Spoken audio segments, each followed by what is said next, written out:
Good evening. A historic day at Stormont after 2 years of talks and after a generation of bloodshed and decades of division and acrimony. George Mitchell ushers in what the whole island hopes will be a new era of peace. The principle of consent is absolute and is throughout the agreement. And the breakthrough is that is now accepted by all, North and South. This Friday is Good Friday, a significant day in the Christian calendar and one that is observed by millions of Christians across the globe. In modern times, Good Friday is also an important day for a different reason. 26 years ago, in 1998, an agreement was signed in Belfast that ended 30 years of conflict in Northern Ireland, one that was commonly referred to as the Troubles. The agreement has been labelled the Good Friday Agreement and has significantly changed relations between the two sides. It's brought peace and prosperity to Northern Ireland, and commentators have often referred to this model as a best practice to solving other long-term conflicts, such as the Israeli and Palestinian one. So what is the Good Friday Agreement and what's its significance for Northern Ireland? That's our topic this week. I'm Erdem Koch. And I'm Ozan Ibrisim. Welcome to Put Simply. Ozan, good to be back this week. Another interesting guest and interesting episode, one I'm looking forward to very, very much. But before we get to that, what's caught your attention this week? Good to be back with you, Erdem. I'm going to stick to the US politics. Unfortunately, I spent too much time thinking about it and reading about it. But what caught my attention this week was this debacle that NBC News has managed to find itself after signing on Rodney McCune, who was until recently the head of the Republican National Committee, which is effectively the highest party body which is responsible for running the elections for the Republican Party. She was ousted from this organization by President Trump, who installed his daughter-in-law, Lara Trump, and another gentleman who are both very, very much Trump loyalists. There's all talk around Trump putting these people into the RNC to have control of the purse strings there. We all know he's got financial problems, so he needs to pay for lawyers, he needs to pay bond, range of financial problems. But what I found interesting is that, you know, her appointment came a couple of weeks after she left, and I don't think the stars and, you know, many of the hosts, particularly at MSNBC, which I'm sure everybody knows is probably a bit more centre-left kind of leaning media outlet. Most of these people rebelled effectively. They have the view, and I tend to agree with them, that Rodney McCune, as much as she can try to kind of sanitize herself and, you know, re kind of purpose herself and position herself, was integral in Donald Trump's attempts to overturn the 2020 elections, to the point where she was on a phone call with Donald Trump, various people in Michigan, telling them that they don't have to certify the election if they didn't want to, and that the RNC and Donald Trump would pay for lawyers for them. So not to mention that she changed her name because her name had Romney. She's related to Senator Mitt Romney, who, again, everybody probably knows, is not very popular with Donald Trump. She had to change her name to make sure that the boss was kind of happy with it. So they bring her in. There's an episode of Meet the Press, and then it's a very awkward conversation with her.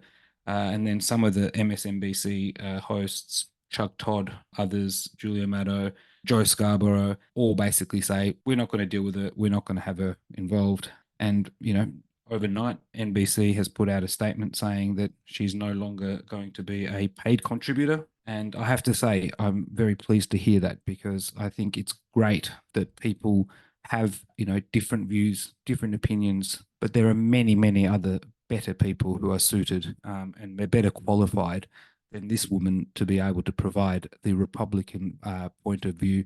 This woman should be nowhere near the media. She's not a journalist. She will never be a journalist. And I think it's great that many of those other journalists that stood up against her appointment stood up for the integrity of journalism, which I think, we all need to be supportive of. Sorry about the rant, but I felt quite passionate about it, my Well, friend. tell us what you really think, mate. It's at some point. Look, we said, I think it was the first episode of Put Simply, that the US political landscape is going to be the gift that'll keep on giving this year, and it's certainly playing out. Speaking of the gift that keeps on giving, the UK royal family, I know I touched on this last week, but Kate Middleton's back in the spotlight, and the royal family and the press office at Buckingham Palace decided to put out a video which was shot and recorded by the BBC, which I think was a smart move to get some independence into it. Obviously, the very sad news that Kate is undergoing some treatment for cancer. But again, they got it wrong. And they got it wrong because a lot of doctors have actually analysed what Kate has said. Now, you can make the argument she's a mother of young children. You know, you and I have young children, so we know what it's like, and it's obviously a sad time, etc.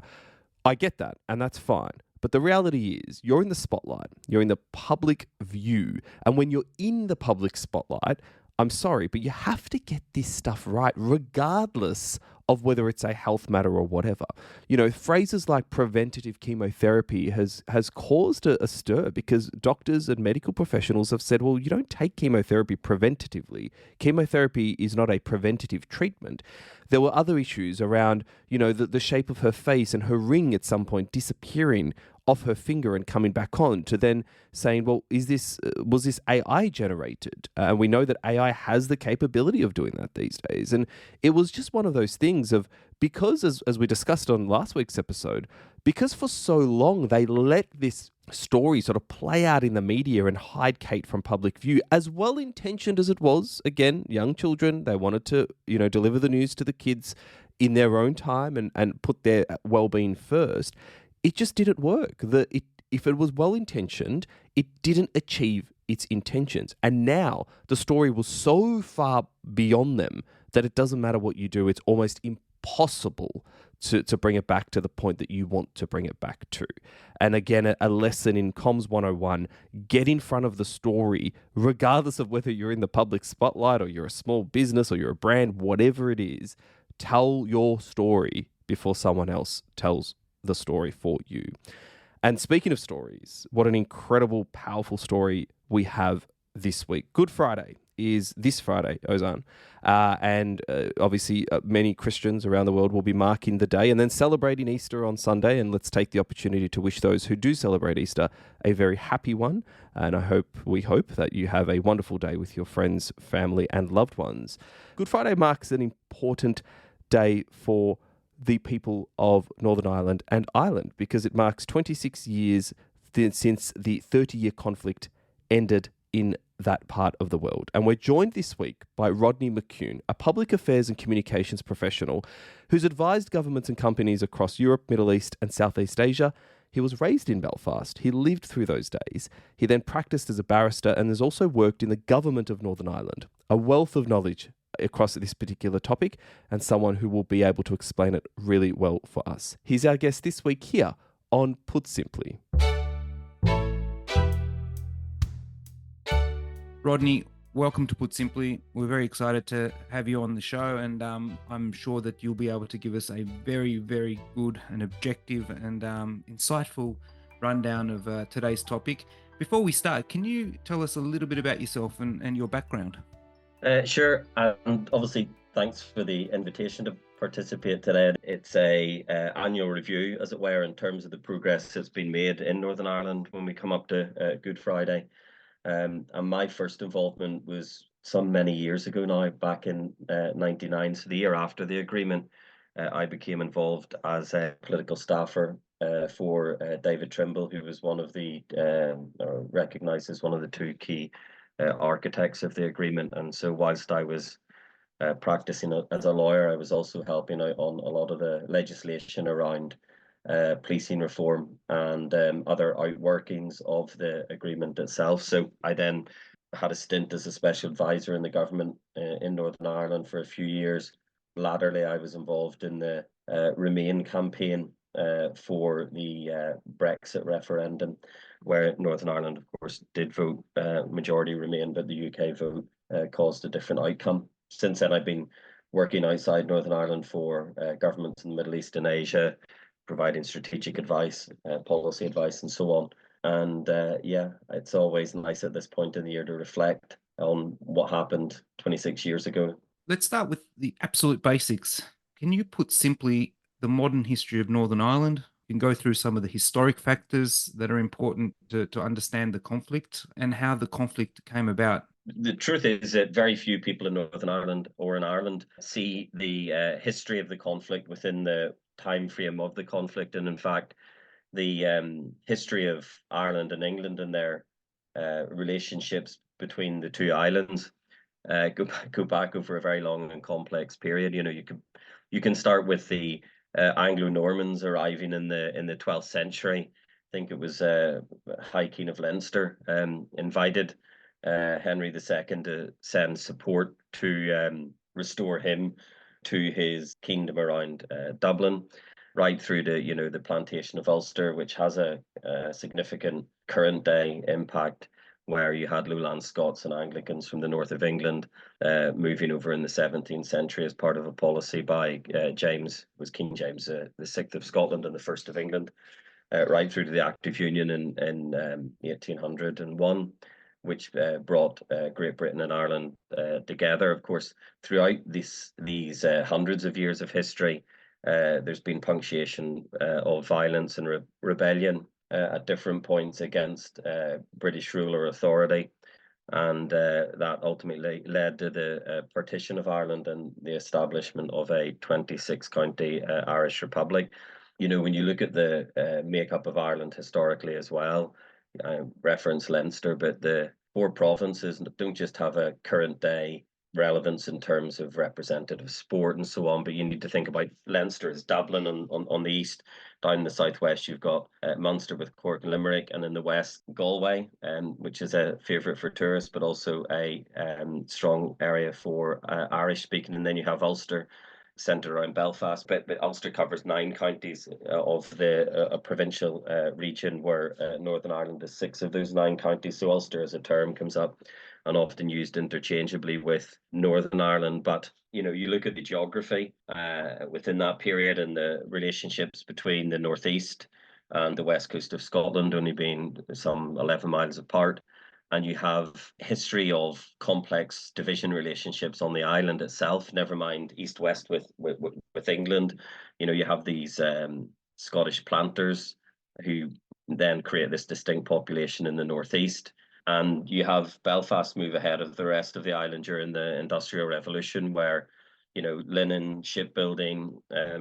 Belfast still has a reputation for excellence in engineering to this day, in fact, as a product of that, but it sort of moved at a different pace in a different way from the rest of Ireland. And of course, that dynamic changed by the end of the 90s, when Ireland itself, through the Celtic Tiger, became a strong economic outfit. So what you have is a long and complex history within Ireland and then with England that in many ways has shaped the conflict that took place, or the troubles that took place over 30 years. And everyone will always point to different aspects of that history, which in some way fuel the relationship. And nationalism and republicanism often will cite the Irish famine as a product of cruel English policy towards the native population in Ireland, whereas Unionists in the north will talk about massacres from the rebellion of 1640 or something like this, and then the War of the Three Kings and all these things that happened again 17th century, but within a wider context. So long and deep history. You can select many different events and say that's most relevant to what happened in the modern period, but then we sort of fast forward and we find ourselves with that history at the start of a period of conflict from the late 1960s. Let's look at that conflict now, Rodney. For a geography that has this level of, I guess, complexity in terms of how it was formed and how it came about, and I guess the struggles that actually occurred in this period that you've outlined there, how did the Troubles then start, and what were the events that led to this 30-year conflict?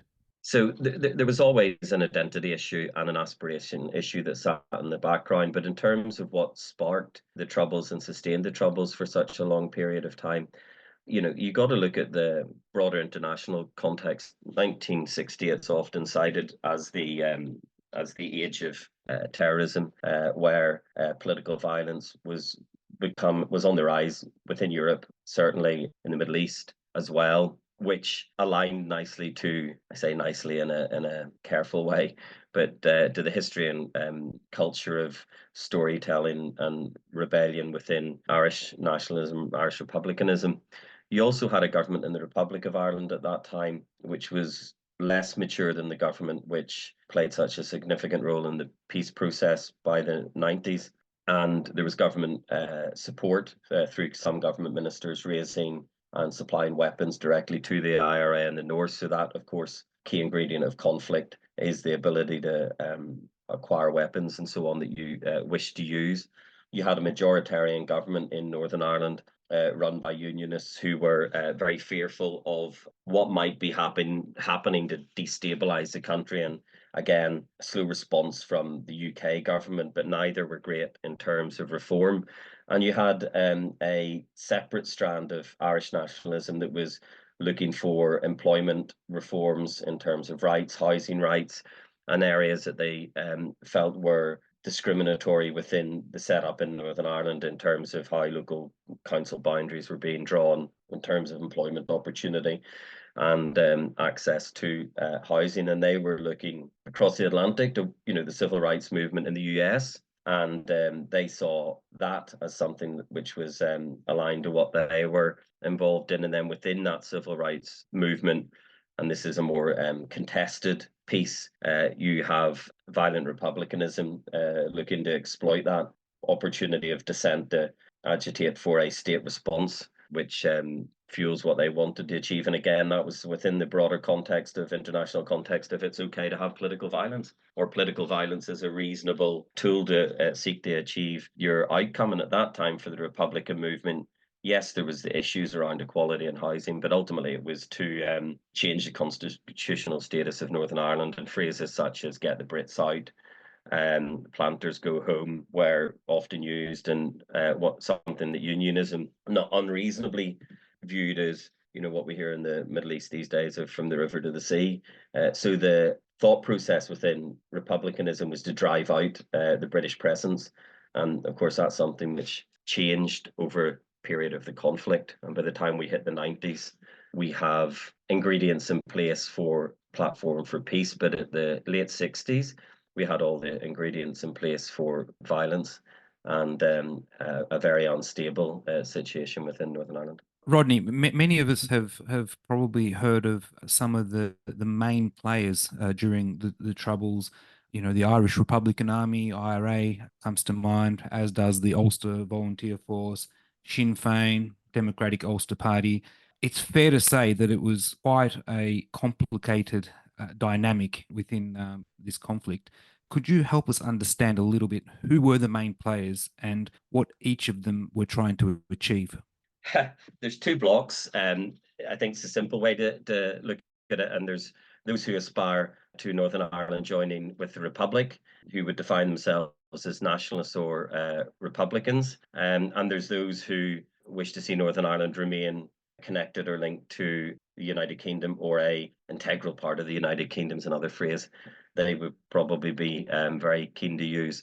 And then within each block, there's an alphabet of organizations, as you rightly point out, nearly like the Monty Python sketch where you have the People's Front of Judea, the Judean People's Front, and who's the popular front? It's that guy over there. So within the nationalist bloc, you have Sinn Féin, who electorally represented the IRA, and obviously IRA now through the peace process are not actively involved in terrorism, but they were throughout the Troubles, and throughout that period, that was the political spokesperson for the Irish Republican Army on the Republican side, seeking to destabilise Northern Ireland, make it an economic failure, because that was believed to be the way to bring about a united Ireland. And within that nationalist bloc, you had the SDLP, which was led by John Hume, who, along with David Trimble, was the co-architect of the Belfast Agreement or the Good Friday Agreement. Both went on to win the Nobel Peace Prize for their work.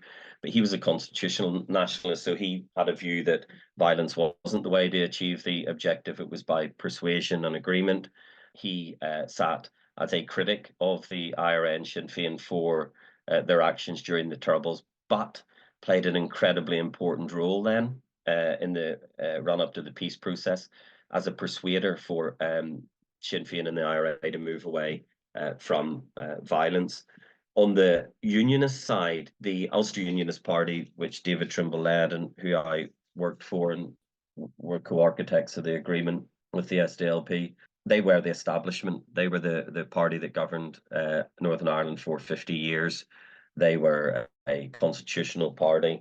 On their right, they were flanked by something called the Democratic Unionist Party, which was an evangelical Protestant party, often using inflammatory language, stirring fear, and in a way provided a bit of a break on the ability of the Ulster Unionist Party to gravitate towards the centre and bring about reforms that may have avoided some of the problems which started to arise through the 60s and into the early 70s.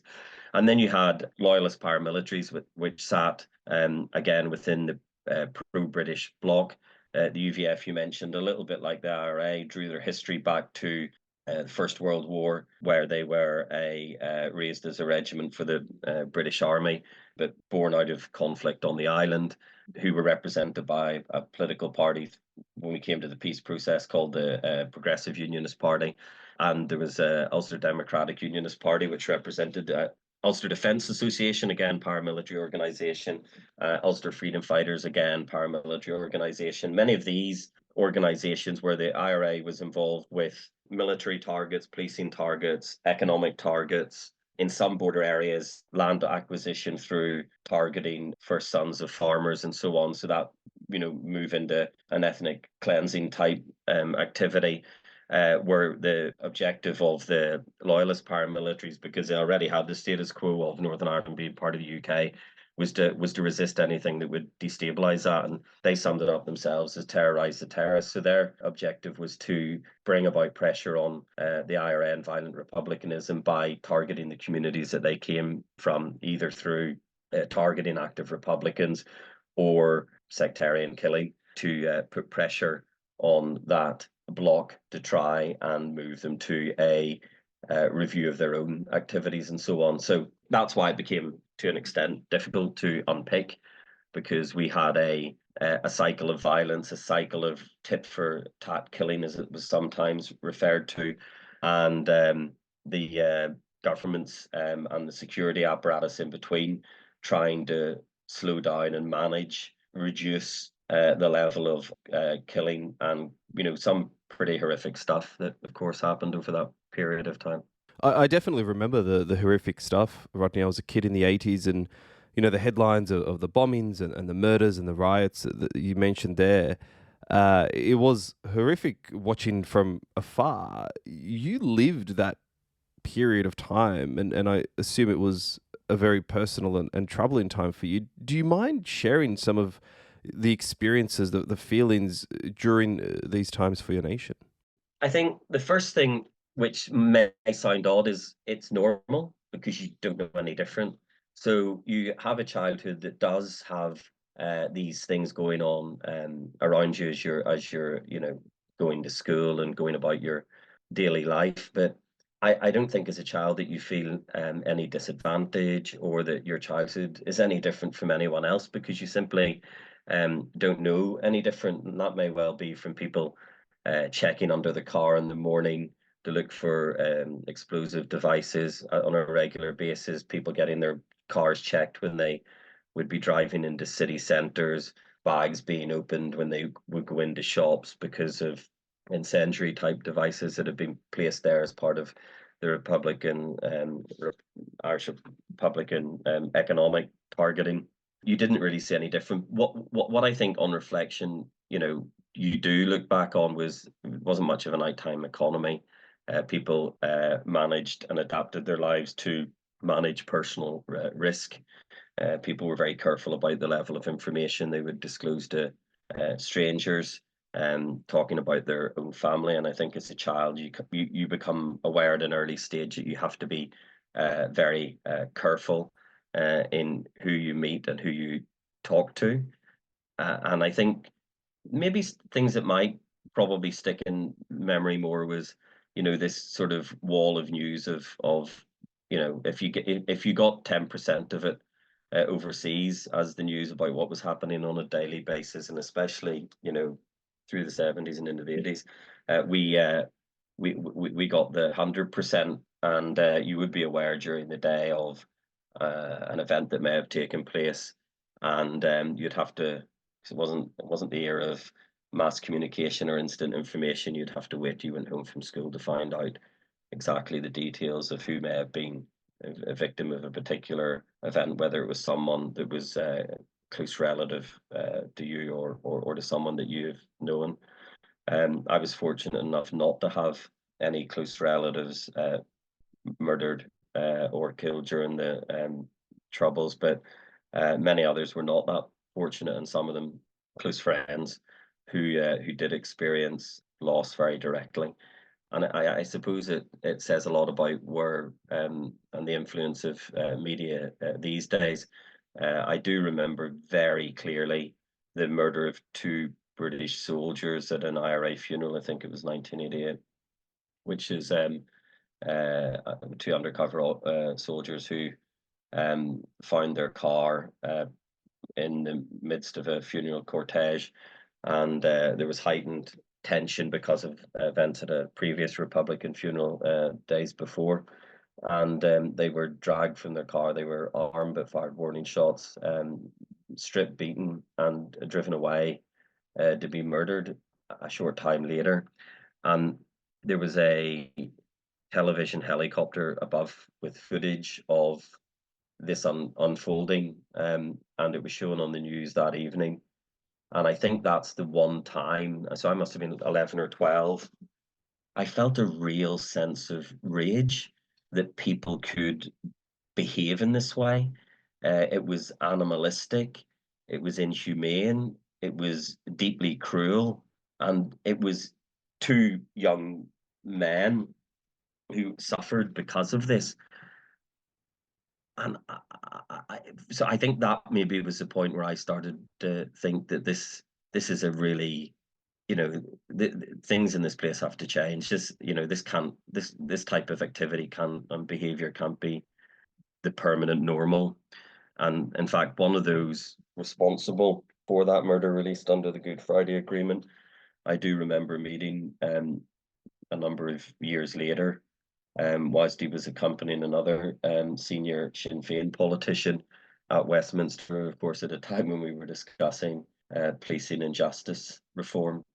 And I think, as you move through the peace process, the reality of having to deal with people who have done some very unpleasant things during the course of the Troubles is one that everyone had to adjust to. But as a child, broadly, it didn't feel as shocking as you might think, looking back over a period of conflict. And I'm sure that's true of many families and children in the various conflict areas around the world that we're all very aware of at the moment.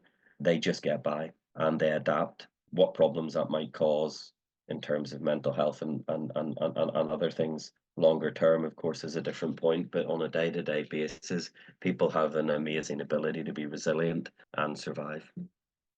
Rodney, that's very powerful stuff. We're going to pivot a little bit, and you touched on this briefly. Obviously, the Republic of Ireland may have had some kind of weaker government during the early years of the Troubles, but throughout the whole conflict, what role do you think the Republic played, any?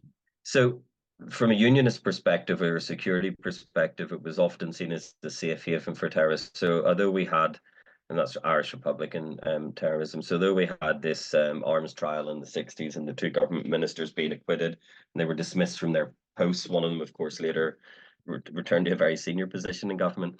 But extradition was an issue where people were not being returned to Northern Ireland or the UK for trial when they've been identified or there was evidence against them for particular acts of terrorism. So it was seen as weak in terms of its security response, sympathetic in terms of where there wasn't direct support for IRA violence, that there was a sympathy, or I think sneaking regard is how it was once described. But by the 1990s, you have a Republic of Ireland that emerged from, the shadow of the church. It became the early version of what went on to be, or what is the progressive liberal Republic of Ireland that we see today, that experienced huge economic success through the 90s and into the 2000s. Again, key people involved. Albert Reynolds worked with John Major in the Downing Street Declaration, which was a public statement of no selfish or strategic interest in Northern Ireland by the part of the British government, and given by the British government, which was seen as a strong reassurance to the IRA that they could move away, in their view, from violence to a more political path. And then Bertie Ahern, who was absolutely key, along with Tony Blair, their personal relationship, their commitment to the peace process, and the talks that endured for a very long time before the agreement was reached. So from a position at the start of the Troubles of not being hugely helpful, the Republic of Ireland really came on, and by the time of the agreement, they were a key success, or a critical success factor in helping bring about both the end of violence and then the agreement which we reached. Rodney, what do you think it was about the conflict, the Troubles, that meant that it lasted for such a long period of time, over 30 years? I mean, what were some of the impediments, do you think, to a resolution and to peace? We got into a cycle of violence which proved very difficult to unwind. And as that gathered momentum and more people became impacted or affected by it, it took on a level of, I'm going to say momentum, but it took on a level of frequency which became very difficult for people to move away from. But also the Irish Republican violence and Loyalist violence, they would say, was responsive to Republican violence. They would also say that the proof of that was, as soon as the IRA called a ceasefire, they did so very shortly afterwards. So the key to stopping the Troubles was stopping Irish Republican violence.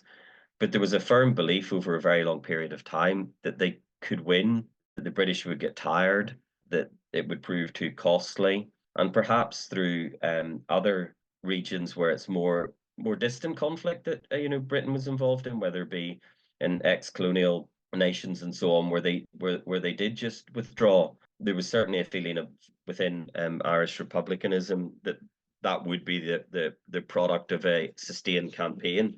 But also where the Republic of Ireland maybe became more supportive over time, other international players helped fuel the conflict by the supply of weapons. Gaddafi in Libya supplied huge arms shipments to the IRA. There was IRA cooperation into the 90s with FARC guerrillas in South America, and of course what they viewed as fellow travelers in the Middle East in terms of Palestine and so on. So although the conflict sustained for a long period of time, and there was a firm belief that this would prove successful, tactics did change. There was a movement to try and from military to economic to civilian targets in Northern Ireland, then to the British mainland, then to Europe, where there was attacks on British presence in Germany and so on. And perhaps even it felt like these people who are wedded to this, violent republicanism or political violence or terrorism, whatever way you want to frame it, they needed to exhaust in their own heads that it wouldn't actually achieve the outcome they wanted before they could move away from what they felt wedded to. And I suppose the great irony is, which gets less coverage, is there was an agreement available in 1972, I think, if I'm right, 72 to 74, a Sunningdale Agreement, which had all the ingredients for an Irish nationalism in terms of power sharing and so on, came about under the Belfast Agreement. And John Hume's deputy leader was a chap called Seamus Mallon, who became the first deputy first minister, if that makes sense, when power sharing under the agreement was established. And he referred to the Belfast Agreement or the Good Friday Agreement as Sunningdale for slow learners, which was obviously a jibe at Irish Republicans as one of the other parties in that bloc, but a little bit of truth in it as well. Because all the, I'm going to say concessions or positive points that nationalism or republicanism secured within the Belfast Agreement was largely available many years before, but the appetite wasn't there at that time to collectively embrace power sharing and to understand that violence was never going to produce the outcome that they wanted.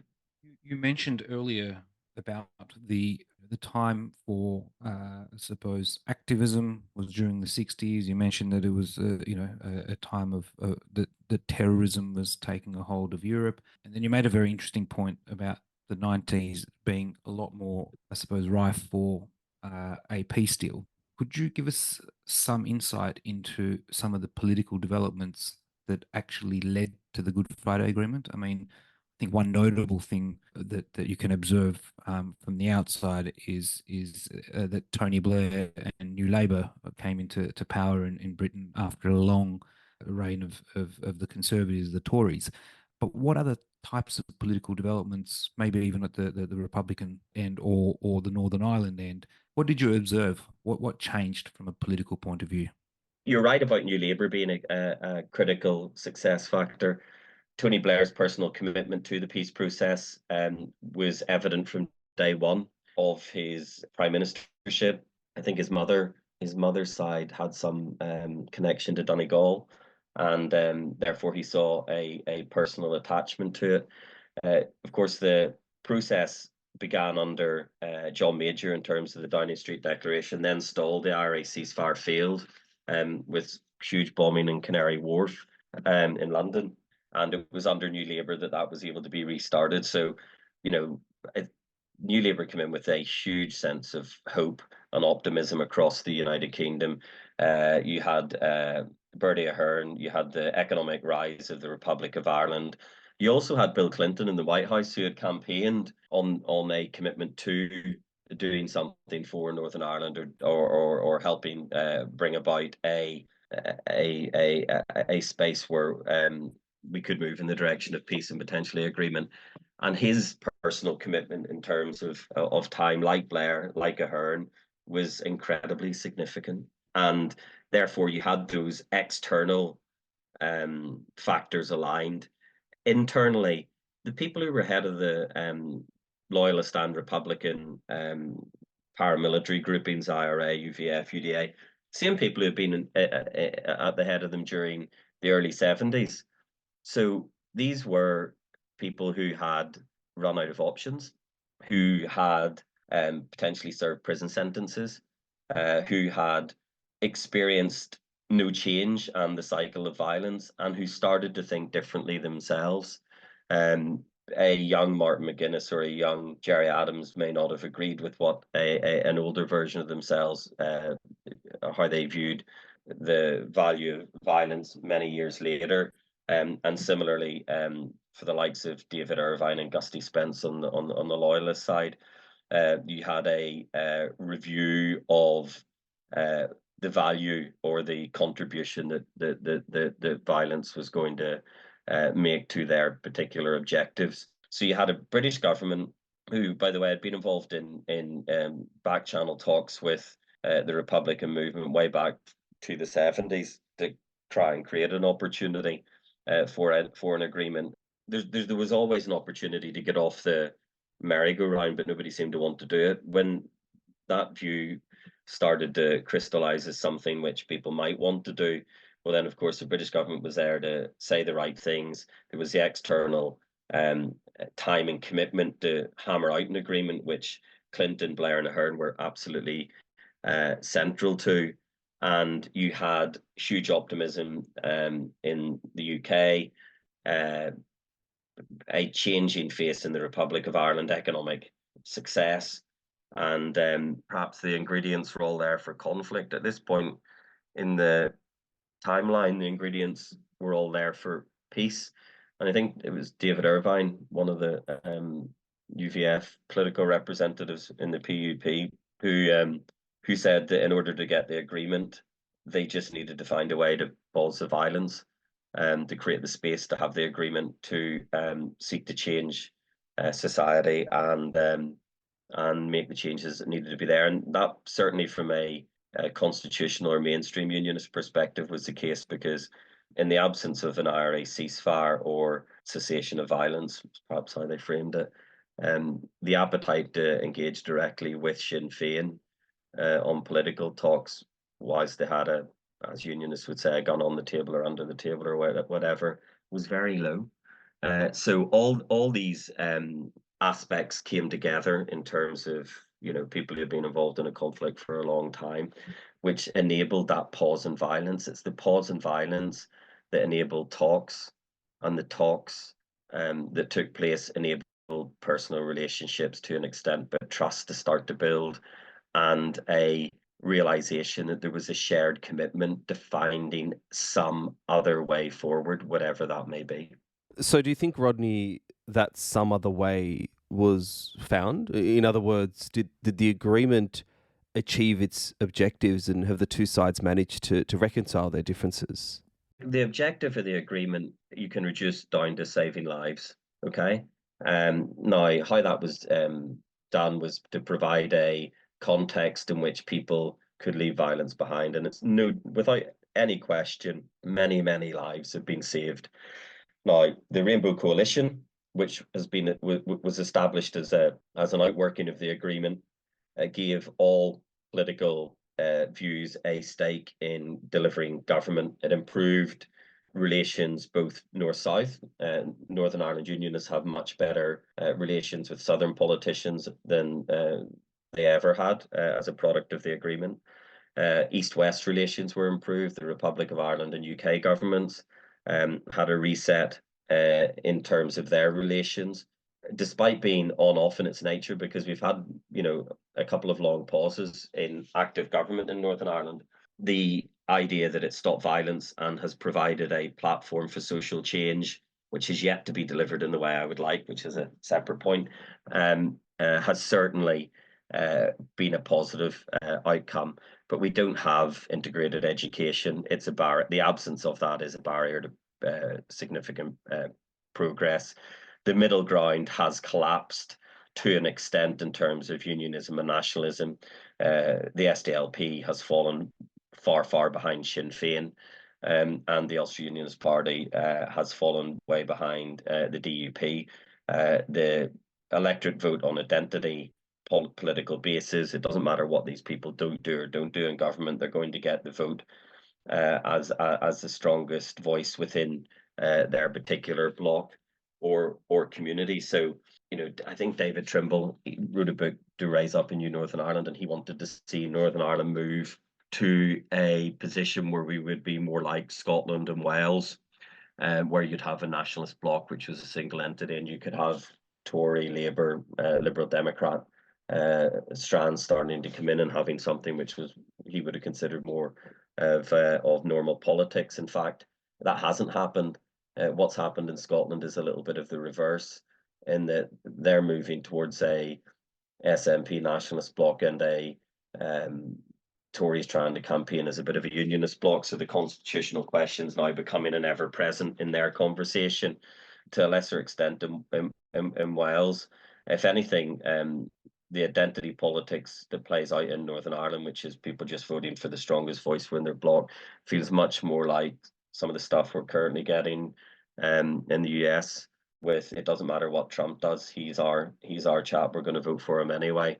And on the other side, anyone but Trump, because that type of protest vote is tied in with this view that we're going to vote for the strongest voice in our bloc, not because we agree with them on what they say and what their policies might be, but because they're the best opponent for the people we really don't like, which are the people in the other blocs. So I don't think we've achieved that sort of normalization of politics where people feel that they're able to prioritize whatever the economic or social policy issues are in terms of their voting patterns. They don't feel free to do that or enabled to do that.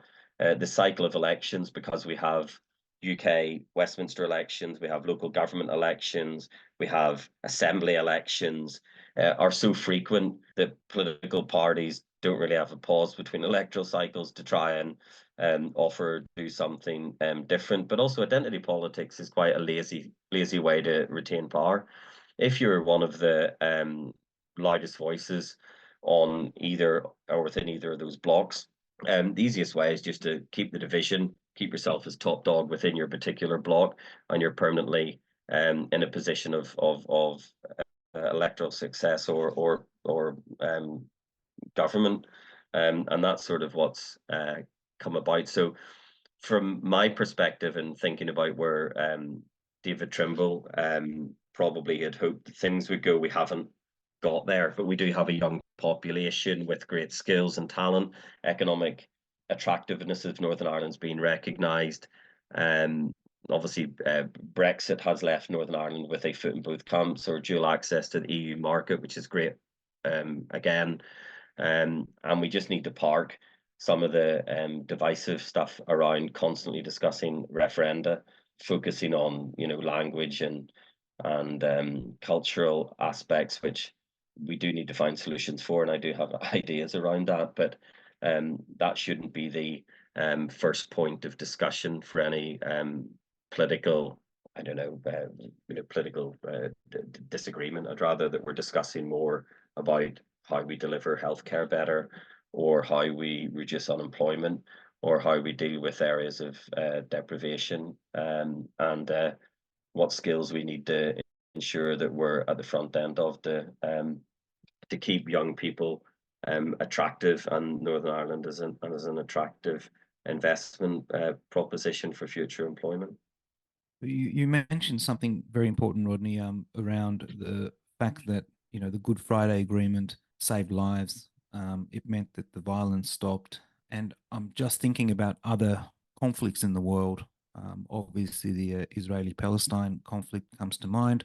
Do you think that process that was followed, or the agreement itself, that process of reconciliation, do you think there are elements of that that could be taken and used as somewhat of a best practice to solve other conflicts that currently exist?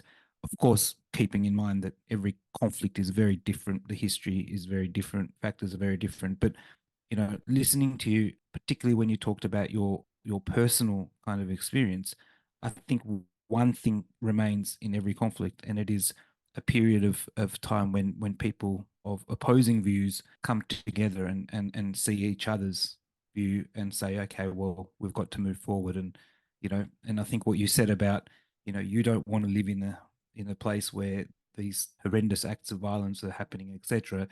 These are the things I think are common in all conflicts. There comes a time when that, I think, realization comes for people. But is the Good Friday Agreement kind of framework a good one that we can see being applied anywhere else? We can talk about the framework of the Good Friday Agreement in terms of the internal dimension, the East-West dimension, the North-South dimension.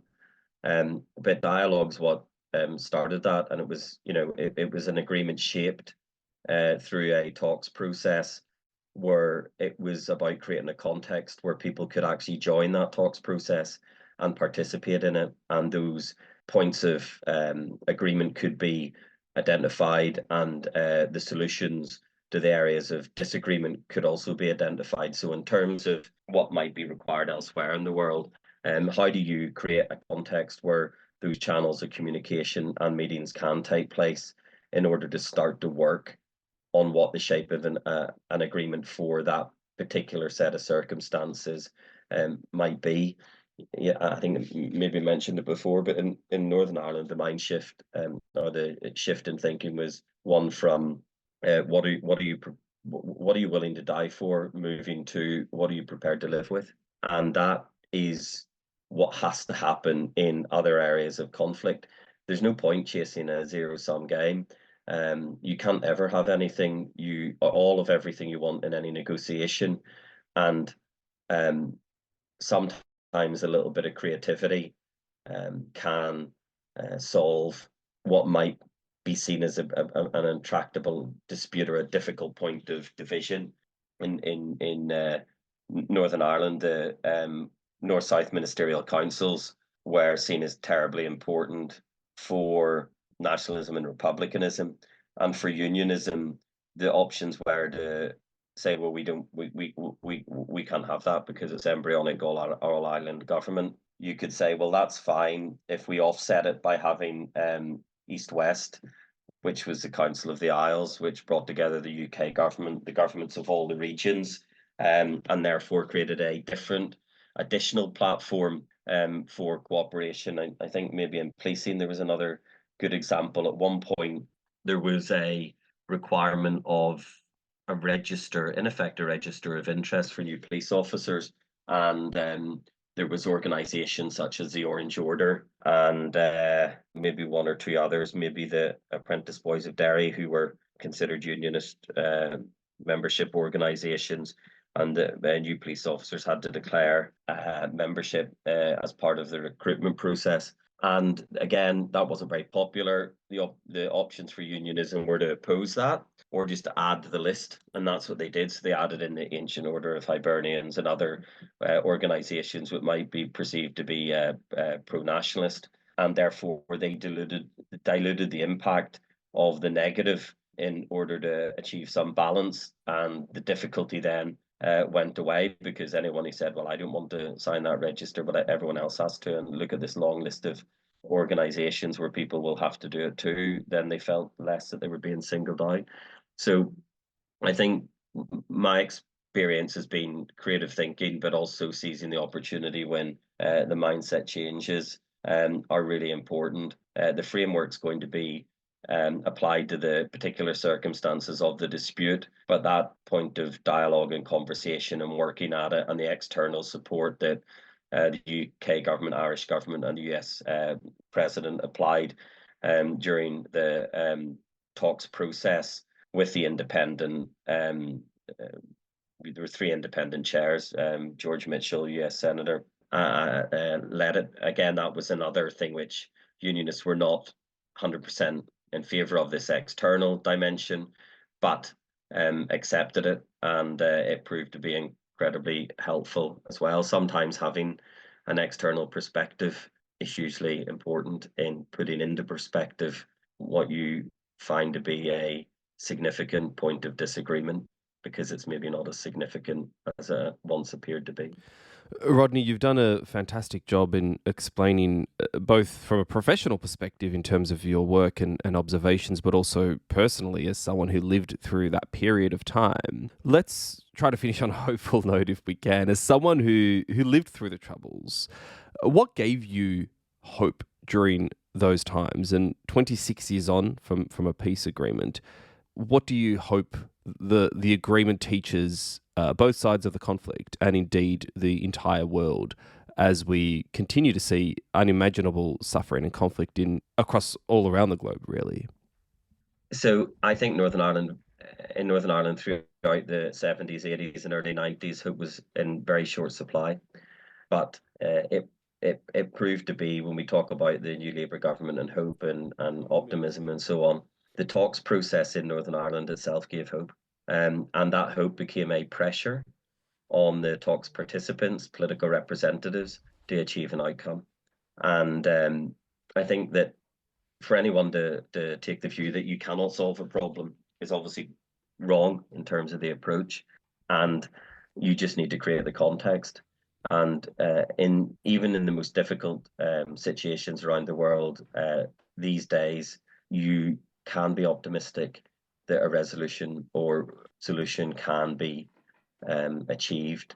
So, and often it's through generosity and the ability to think in the other person's shoes, or make that concession first and invite someone to follow you on a particular journey, someone who may have been a political opponent and so on.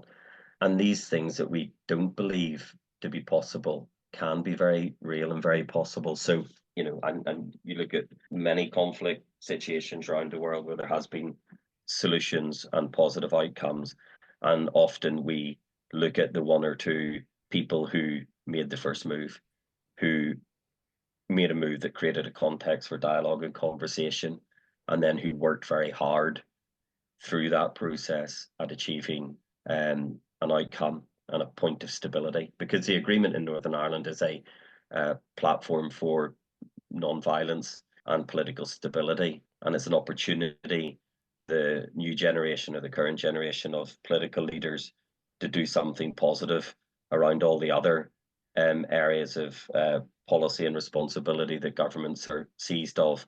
And I would like to think that Northern Ireland is now able to talk about its investment potential, its talent pool, its tourism offering, or whatever it happens to be, as much as discussing its difficult past over a long period of time. And those are the opportunities, and those are the things to be hopeful about across the world in other conflict zones or destinations where the conversation can move forward, and we can start talking about those positive things that will make a real difference in terms of people's lives. Rodney, you've informed us, you've moved us.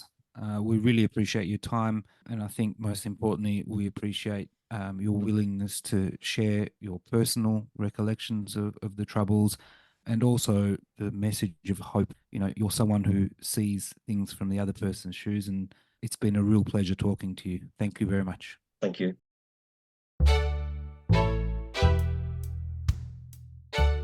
And that's been this week's episode of Put Simply.